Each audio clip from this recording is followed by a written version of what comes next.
Well, hello there. My name is Jason Luttrell, and today I was thinking about how to make the economic case for why somebody should carry your brand over somebody else's brand. Now, hear me out. In a world of incredible competition and very little differentiation, it's very difficult to get, say, your gin brand to be able to compete with another brand because what's the first question that anybody asks you whenever you say, "Hey, I would love for you to try my brand?" They're going to say, "What kind of support can you give me?"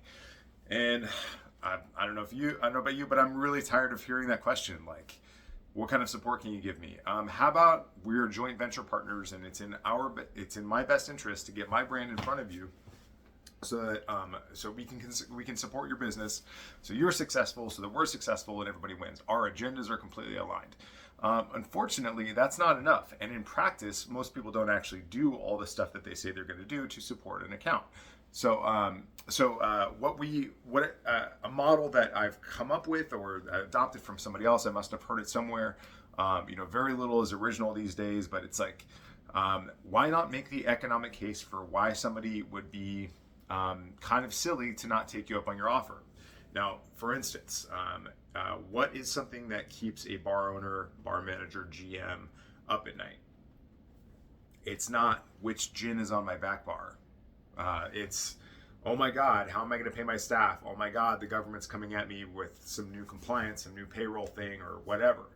They have a million questions they have a million problems that they have to deal with on a day-to-day basis.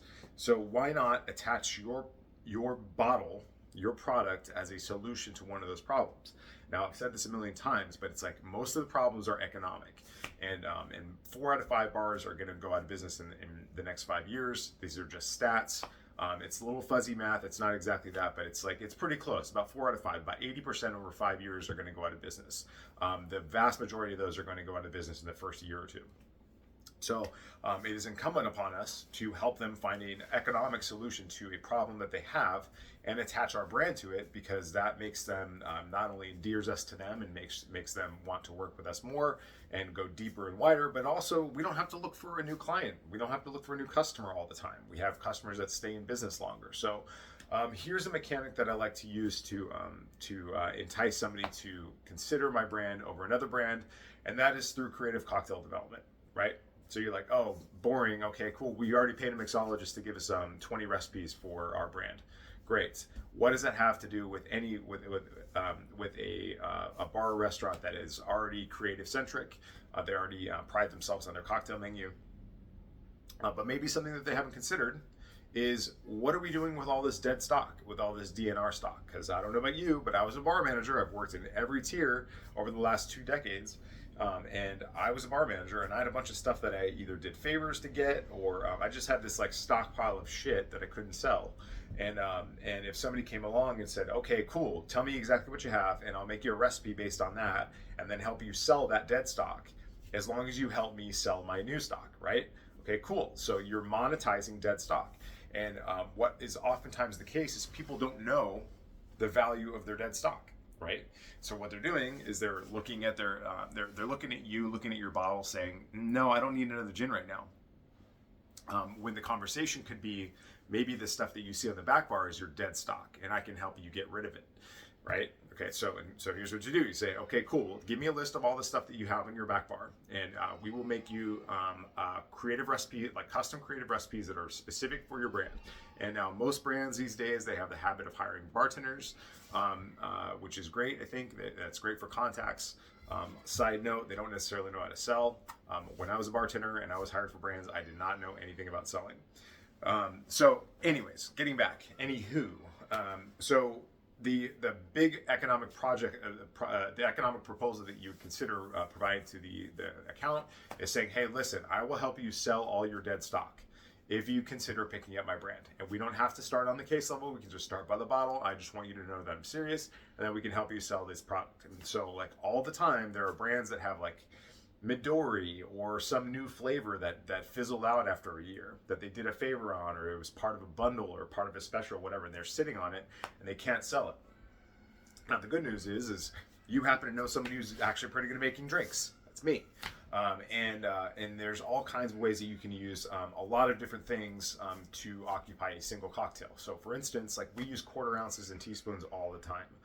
If it makes sense, then there's kind of a formula to it too. Like equal parts sugar and acid always works, and then equal parts of that lemonade with a base, it always works, right? So an 80 proof base.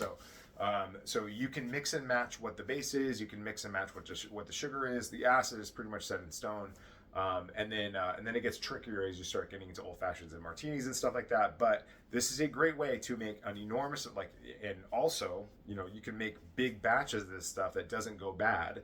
So you can find something, make it taste good, and then give some bullet points on what's in it. Like it's like XYZ liqueurs, XYZ base spirit, some bitters, and some lemon juice, and that can be something that you serve an ounce at a time to get people excited about having a cocktail. You see this at the Dead Rabbit all the time. So every time you walk into the parlor, Dead Rabbit, you get an ounce teacup of a cocktail, and that's either sponsored booze or it's DNR. Knowing them, their volume is probably sponsored booze. But if you have a customer who's sitting on a lot of dead stock, multiple bottles of dead stock, that is worth. They probably paid for that, and that could be in the hundreds or thousands of dollars. But the opportunity cost of those bottles is in the thousands, because we can sell it by incorporating it into either a limited time offer, a limited time offer, an LTR, or incorporate. If you had a ton of it, we put it on the menu to make sure you sold it, but it would be on the menu paired up with your brand, right? So everybody wins. So they're monetizing their product, they're able to take on a new product that makes sense for them. So fun stuff, just something to consider.